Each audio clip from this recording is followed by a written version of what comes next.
قطب الاقطاب حضرت خواجہ قطب الدین بختیار کاکی رحمۃ اللہ علیہ فرماتے ہیں، میں حضرت خواجہ معین الدین چشتی رحمۃ اللہ علیہ کی خانقاہ میں بیٹھا تھا، اچانک ایک تاجر، ایک دنیا دار شخص آیا۔ حضرت خواجہ معین الدین چشتی رحمۃ اللہ تعالی علیہ کے سامنے بیٹھے ہوئے آپ کے ایک مرید شیخ علی علیہ رحمہ جن کا نام تھا، ان کی طرف وہ تاجر تیزی سے بڑھا اور شیخ علی کا گریبان پکڑ لیا۔ میرے پیسے کب دو گے اور کتنے وعدے کرو گے؟ لاؤ میری رقم واپس کرو۔ حضرت خواجہ معین الدین چشتی رحمۃ اللہ علیہ ساری صورتحال سے بے خبر تھے، جلدی سے اٹھے اور اٹھ کر کے اس تاجر سے کہا کہ معمہ کیا ہے، بات کیا ہے؟ کہ حضور بہت عرصے تھے آپ کے اس مرید شیخ علی نے میری رقم دینی ہے اور واپس نہیں کرتا۔ خواجہ صاحب علیہ رحمہ نے شیخ علی کی طرف دیکھا اور فرمایا یہ معاملہ کیا ہے؟ عرض کی حضور غریب ہوں، کمزور ہوں، تنگ دست ہوں، قصدن ایسا نہیں کر رہا، اس سے کچھ مہلت لے چکا ہوں، وہ ختم ہوئی، اب اور مہلت کا سوالی ہوں، اور یہ مجھے مہلت دینے کو تیار نہیں ہے۔ خواجہ اجمیر علیہ رحمہ نے اس تاجر کی طرف دیکھا اور فرمایا غریب ہے، مجبور ہے، اس وقت تنگ دست ہے، اس کو کچھ مہلت دے دو، یقیناً تمہاری رقم لوٹا دے گا۔ اس نے حضرت خواجہ علیہ رحمہ کے ساتھ بھی توہین آمیز لہجہ معاذ اللہ اختیار کیا، ابھی لے کر کے جاؤں گا، پوری رقم لے کر کے جاؤں گا، ورنہ نہ صرف یہ کہ اسے رسوا کروں گا بلکہ میں اسے بازاروں میں کھینچوں گا۔ خواجہ قطب علیہ رحمہ فرماتے ہیں جتنے لوگ وہاں بیٹھے تھے ان سب کی طرف جب شیخ علی دیکھتے تو کمزور پڑتے، روتے، میرے پیر بھائیوں کے بیچ آ کر سر عام اتنے لوگوں میں میری اتنی رسوائی کر ڈالی۔ خواجہ اجمیر نے اپنی اس مرید کی آنکھوں میں جب آنسو دیکھے تو بڑا ہی دل نرم ہوا، اس کو کہا کچھ مہلت دے دے، اس نے کہا نہیں نہیں مجھے تو ابھی اپنی رقم چاہیے۔ خواجہ صاحب رحمت اللہ علیہ نے زمین پر چادر بچھائی، چند سکے جیب سے کیا نکالے تھے کہ اللہ تبارک و تعالیٰ نے بھرے خزانوں سے دولت عطا فرما دی، یہ ہے تمہاری رقم، اٹھاؤ اور لے جاؤ۔ تمہیں فقیروں کو اس طرح رسوا نہیں کرنا چاہیے تھا، تمہیں خانقاہوں میں بیٹھے ان سادہ اور کمزور لوگوں کے ساتھ یہ رویہ روا نہ رکھنا چاہیے تھا۔ یہ کہا اس شخص نے پیسے اٹھانے شروع کیے اور اٹھاتے اٹھاتے نا جب اس کی نظر زیادہ مال پہ پڑی تو کچھ زیادہ پیسے بھی اٹھا لیے، ذرا نظر بچا کے دیکھتا کہ خواجہ صاحب دیکھ تو نہیں رہے، کچھ زیادہ رقم ہتھیائی اور وہ چلتا بنا۔ حضرت خواجہ علیہ رحمہ نے شیخ علی کو تھپکی دی، فرمایا اللہ نے تمہاری عزت رکھی، پر ایک بات میری یاد رکھنا، جب بھی بھروسہ کرنے کو دل ہوا، جب بھی کسی طرف سہارا ڈھونڈنے کا دل ہوا تو یا خدا کی طرف دیکھنا یا محمد مصطفیٰ کی طرف دیکھنا صلی اللہ علیہ وسلم۔ یہ کیا درویشوں کا کیا کام کہ وہ دنیا داروں سے پیسے لے اور دنیا داروں کے ساتھ معاملات کرے، تمہاری یہ روش اچھی نہیں، لیکن اللہ نے تمہارا وقار رکھا۔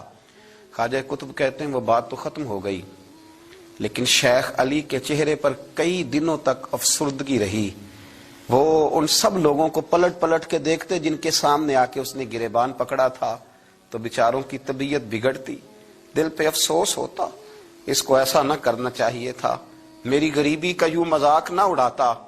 کہتے ہیں چند ہفتے گزرے تو اس تاجر کو ہم نے دوبارہ خواجہ صاحب کی خانقاہ میں داخل ہوتے دیکھا، لیکن اب کہ وہ بڑا ہی پریشان آیا، اب کہ وہ بڑا ہی افسردہ آیا، اب کہ وہ آیا تو ہانپتا کامتا تڑپتا آیا، چادر بڑی ساری اوڑھ رکھی ہے، آتے ہی حضرت خواجہ کی خدمت میں بیٹھا، تڑپ کے رونے لگا، کہنے لگا اجمیر کے بادشاہ بھول گیا تھا، معافی ہو سکتی ہے، غلطی ہو گئی تھی، درگزر کا سوالی بن کے آیا ہوں۔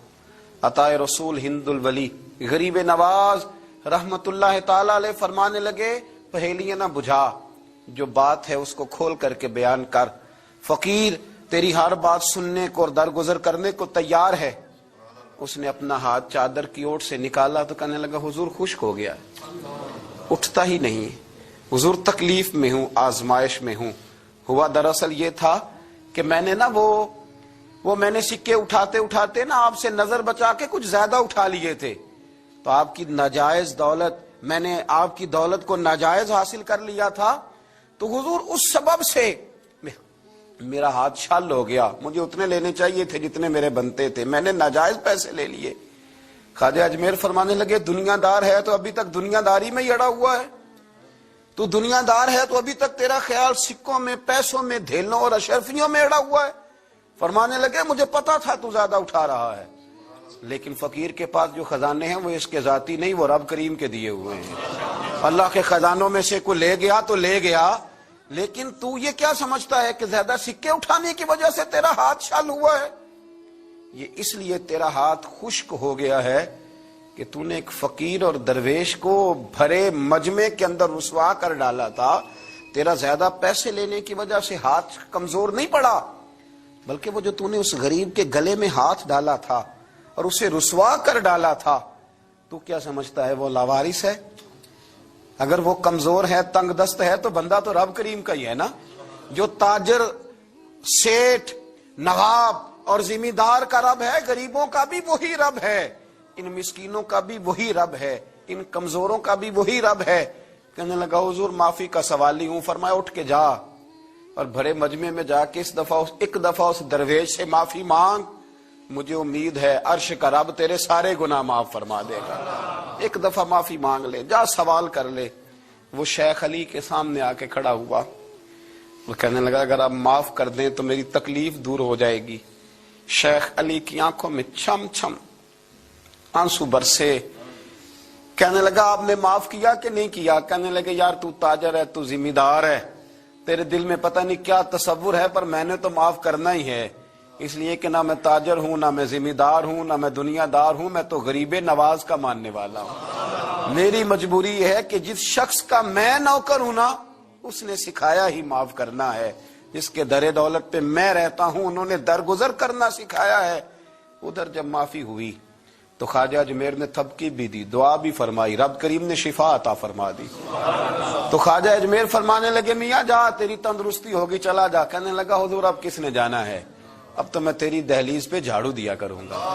یہ ہاتھ جو تیری دعا کی برکت سے شفا یاب ہوا ہے اجمیر کے والی، اب میں یہاں جھاڑو دوں گا، اب میں یہاں نوکری کروں گا۔